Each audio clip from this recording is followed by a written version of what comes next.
Everyone, myself Sandeep Rajbhar and welcome to स्नॉप्सिस।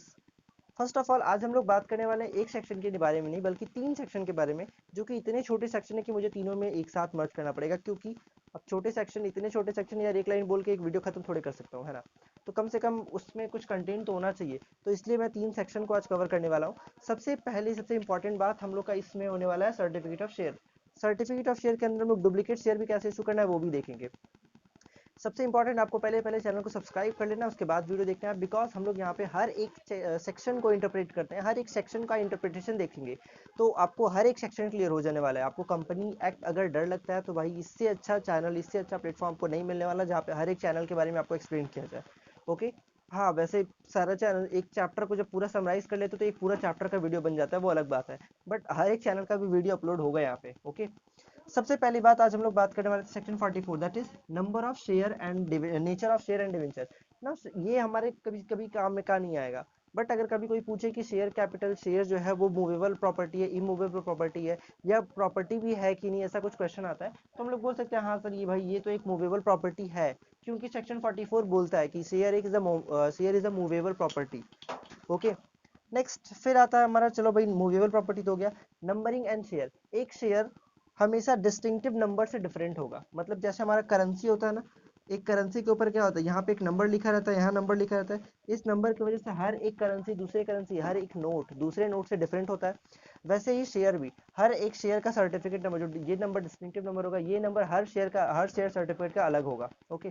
क्योंकि हम लोग अगर ये नंबर अलग नहीं रहा तो हम लोग रिकॉर्ड मेंटेन नहीं कर पाएंगे, कंपनी कभी भी रिकॉर्ड मेंटेन ही नहीं कर पाएगी कितने शेयर उसके इशू हुए हैं कितने नहीं। ओके। सो हर एक शेयर के अंदर ये इस नंबर से अलग हो जाता है। चलो भाई ये भी तो ठीक है। शेयर सर्टिफिकेट के बारे में बात किया जाए, शेयर सर्टिफिकेट के बारे में बात करते हैं हमारा 46 के अंदर क्या बोला जाता है कि एक बेसिकली जो लोग शेयर मार्केट में ट्रेडिंग करते हैं, शेयर मार्केट में परचेस कर रहे हैं, सेल कर रहे हैं, उनको ये पता होगा कि यार शेयर मार्केट तो हमको आज तक सर्टिफिकेट तो मिला नहीं कंपनी की तरफ से, कभी नहीं मिला, आज से 10 साल से ट्रेडिंग कर रहे हैं, आज तक नहीं मिला शेयर सर्टिफिकेट। तो ये क्यों होता है, एग्जाम्पल था दोस्तों, लाइक अब जो भी होता है ना, सारा शेयर डीमैट फॉर्म में होता है। I think you know what is demat form, electronic mode में होता है। इलेक्ट्रॉनिक मोड में होने की वजह से अब शेयर सर्टिफिकेट देने का जरूरत नहीं है। मतलब ये हमारी एक कंपनी है मान लेते हैं। ओके। ये कंपनी, ये हमारा सी डी एस एल या फिर NSDL जो भी है, ये हमारा डिपॉजिटरी है, ये हमारा डिपॉजिटरी है। डिपॉजिटरी मतलब जिसके पास ओरिजिनल शेयर होता है।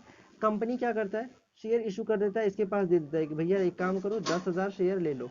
कंपनी डिपॉजिटरी को दे दिया, डिपॉजिटरी इसको वोल्ट में रख लेता है। व्हाट इज वोल्ट, एप्लॉक का वोल्ट आपने देखा ही होगा, तो ये भी वही है, वोल्ट ही है। ये अपने वोल्ट में रख लेगा, डिपॉजिटरी इसको चुपचाप छुपा के रख लेगा और ये कभी बाहर नहीं निकालेगा। अब जो हम लोग शेयर मार्केट में ट्रेडिंग करते हैं ना, ये सब लोग हैं। मिस्टर एक्स के पास 100 शेयर था, ये जाके इसको सेल कर दिए। ओके। इसने इसको परचेस कर लिया। डिपॉजिटरी इसमें कुछ नहीं करेगा, यहाँ पे ये ऐसे पड़ा हुआ है, पड़े रहेगा। ये क्या करेगा, सिर्फ इसका नाम अपनी लिस्ट में से काट देगा और इसका नाम जोड़ देगा। ओके। एंड ये शेयर इसको अलॉट कर देगा, इसका शेयर हट गया। तो इसके पास अब कंपनी का कोई रिलेशन नहीं, कंपनी को कोई झमेला नहीं करना पड़ता है कि भाई कितने शेयर, क्योंकि रोज इतने लाखों ट्रांजेक्शन हो रहे हैं कि कंपनी दिन भर शेयर ही ट्रांसफर करते रह जाएगी सारा दिन। तो इसलिए डिपॉजिटरी है, डिपॉजिटरी सारा काम देख लेती है। इसके ऊपर एक सेपरेट वीडियो वो ऑलरेडी अपलोडेड है, डिपॉजिटरी बोलकर वीडियो अपलोडेड है, उसको आप देख सकते हो, काफी बड़ा वीडियो, आई थिंक वो अच्छे से समझ में आ जाएगा उसमें। छोटा सा इंट्रोडक्शन दे दिया व्हाट इज डिपॉजिटरी इसमें भी। ओके। ना शेयर सर्टिफिकेट इशू कैसे करना है, अगर एक कंपनी, कभी कभी क्या होता है, अगर आपके पास डिपॉजिटरी डीमैट फॉर्म में है, आपके पास पावर है, आप चाहो तो आप फिजिकल शेयर सर्टिफिकेट ले सकते हो कंपनी के पास एप्लीकेशन करके। ओके। बहुत छोटा सा प्रोसेस होता है और बहुत जल्दी मिल जाता है शेयर। तो अगर फिजिकल शेयर सर्टिफिकेट चाहिए तो अब आपको डिपॉजिटरी पार्टिसिपेंट से बोलना होगा कि हमको फिजिकल शेयर सर्टिफिकेट चाहिए, वो अपने डिपॉजिटरी से कंसल्ट करेगा, डिपॉजिटरी कंपनी को इन्फॉर्म करता है। ऐसे करके पूरा प्रोसेस होने के बाद कंपनी आपको फिजिकल शेयर घर पे भेज देती है। एग्जाम्पल था। जो फिजिकल सेल सर्टिफिकेट आएगा उसको, उसके ऊपर सिग्नेचर किसका रहेगा, सबसे पहले तो अगर कंपनी के पास कॉमन सील है तो वो होना चाहिए। ओके। कॉमन सील का स्टैम्प से कोई संबंध नहीं है, कॉमन सील बिल्कुल डिफरेंट होता है एकदम। स्टैम्प मारने पे ना छप जाता है पेज, मोटा उबड़ खबड़ हो जाता है बेचारा, तो वो वाला कॉमन सील होता है एक तो। सो अगर कॉमन सील कंपनी के पास है तो वो यूज करेगी। 2 डायरेक्टर, अगर कंपनी के पास 2 डायरेक्टर है, कितने भी डायरेक्टर हो, कम से कम उसमें 2 डायरेक्टर और एक company secretary if appointed, if अगर कंपनी के पास CS है तो CS साइन करेगा, प्लस एंड 2 डायरेक्टर भी साइन करेंगे उसके ऊपर। Now what is the question, that is अगर एक ही डायरेक्टर रहा तो 1% कंपनी रहा तो एक ही डायरेक्टर साइन करेगा, एक डायरेक्टर प्लस एक CS ना, एक डायरेक्टर से भी काम चल गया। अगर 1% कंपनी तो एक्सेप्शन उनको मिल गया। तो ये तो हमारा हो गया normal share certificate, normal share issue करने का। बट इन केस अगर मेरा शेयर सर्टिफिकेट लॉस हो जाता है, या फिर मेरा शेयर सर्टिफिकेट चूहा खा गया, आधा फट गया ज़्यादा बेचारा, रखा हुआ था उस पर तेल गिर गया, पूरा डिस्ट्रॉय हो गया, अगर ऐसा कभी कुछ हो जाता है, मतलब वो खराब हो गया, फट गया, मतलब चूहा काट लिया, डिस्ट्रॉय हो गया, इन दैट केस उसको आपको डुप्लीकेट शेयर सर्टिफिकेट इशू करवाना होगा। हो सकता है ना चोरी, अगर चोरी हो गया, अगर मान लो शेयर ही सर्टिफिकेट ही चोरी हो गया, ओके, इन दैट केस आपको कंसेंट देना होगा कि देखिए भाई मेरा चोरी हो गया है, ओके। अगर शेयर सर्टिफिकेट है लेकिन गलत अवस्था में फटा हुआ है, चूहा काटा हुआ है, तो आपको वो शेयर सर्टिफिकेट को सरेंडर करना पड़ेगा कंपनी के पास, कंपनी को जमा देना पड़ेगा कि रख लो, ये शेयर था, खराब हो गया, हमको दूसरा चाहिए, दे दिए।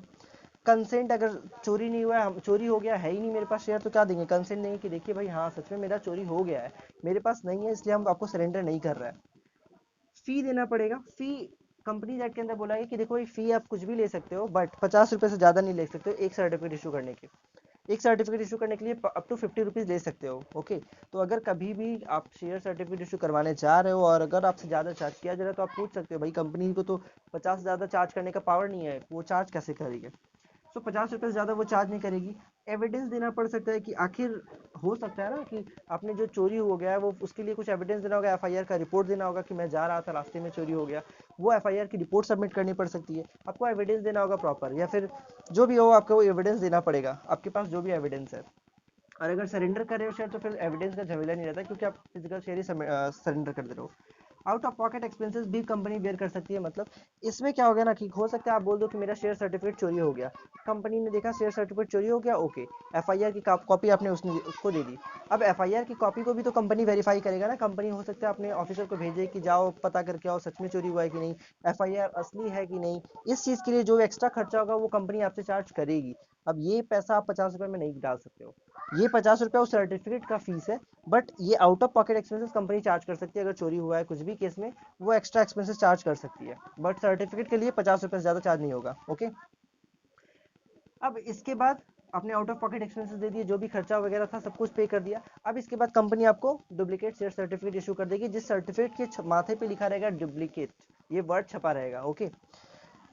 एक बार कंपनी ने शेयर इशू कर दिया, चलो इशू तो कर दिया भाई, अब हम लोग ये जो शेयर इशू कर दिया है, जो कंपनी ने पुराना ये वाला खराब सड़ा हुआ जो पेपर था बचा हुआ उसके पास, इस पेपर को क्या करेगी, उसको वो डिस्ट्रॉय कर देगी, 3 साल तक अपने पास रखेगी कंपनी, 3 ईयर तक रखने के बाद उसको डिस्ट्रॉय करेगी। एंड ये जब डिस्ट्रॉय करेगी ना, तभी भी बोर्ड मीटिंग में रेजोल्यूशन पास होगा कि देखो भाई हम इसको डिस्ट्रॉय करने जा रहे हैं। आई थिंक 3 ईयर आपको दिख नहीं रहा है, हाँ अब दिख रहा होगा।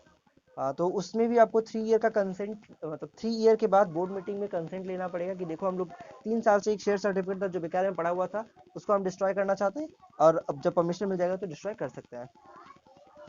टाइमिंग के बारे में बात कर ले, अगर टाइमिंग के बारे में बात करें तो लिस्टेड कंपनी के केस में 45 डेज ये कंपनी एक्ट बोलता है, एंड 30 डेज ये सेबी एलओडीआर बोलता है। सो स्ट्रिक्टर विल बी फॉलोड, हमेशा स्ट्रिक्ट वन जो ज़्यादा स्ट्रांग होगा वो फॉलो किया जाता है। तो 30 डेज बोल सकते हैं as per SEBI LODR, within a period of 30 days, not 45 days.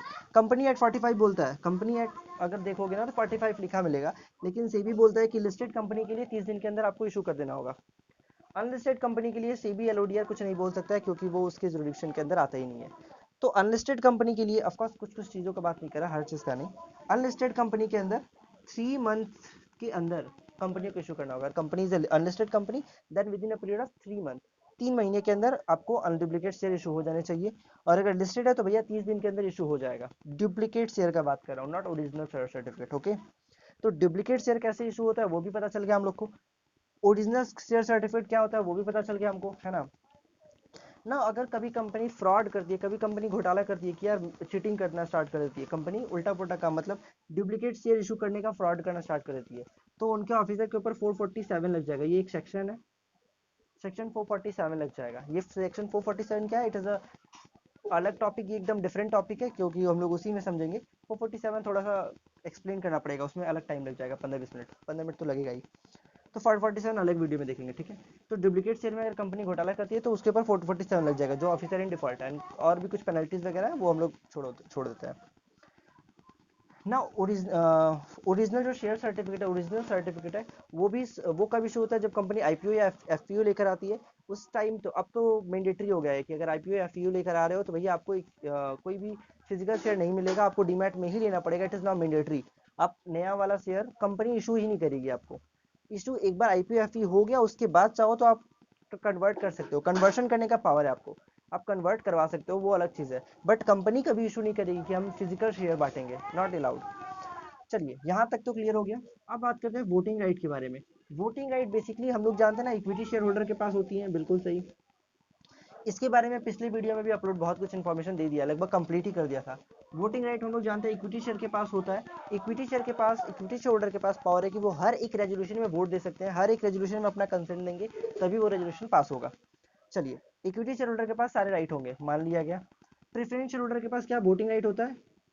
अब नॉर्मली लोग बोलते हैं नहीं होता है ना, बट वोटिंग राइट होता है इनके पास भी।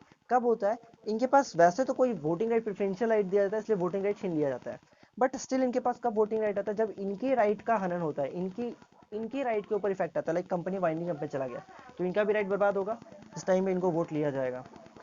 इनके शेयर को हम लोग कम कर रहे हैं, कैपिटल रिस्ट्रक्चरिंग हो रहा है, इनके शेयर को कम, इनका शेयर का वैल्यू कम किया जा रहा है, या फिर इनका अमाउंट कम किया जा रहा है, कुछ भी कम किया जा रहा है, इनका शेयर, इनका राइट इफेक्ट होगा, इनका भी कंसेंट लेंगे।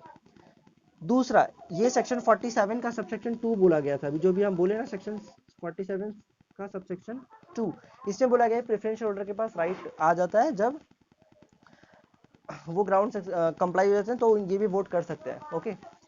बट इसका प्रोवाइजो क्लॉज बहुत कम लोग को पता होता है। प्रोवाइजो क्लॉज में क्या बोला गया कि भाई देखो, प्रोवाइजो क्लॉज में बोला गया कि अगर प्रेफरेंशियल होल्डर पे उनको 2 साल तक डिविडेंड नहीं मिलता है तो इनके पास सारे वोटिंग, हर एक इक्विटी की तरफ वोट करने का हक मिल जाता है। एक बार ये 2 साल तक कंपनी ने इनको डिविडेंड नहीं दिया, इस केस में इनके पास अब राइट हो गया, ये हर रेजोल्यूशन में वोट देंगे, ओके।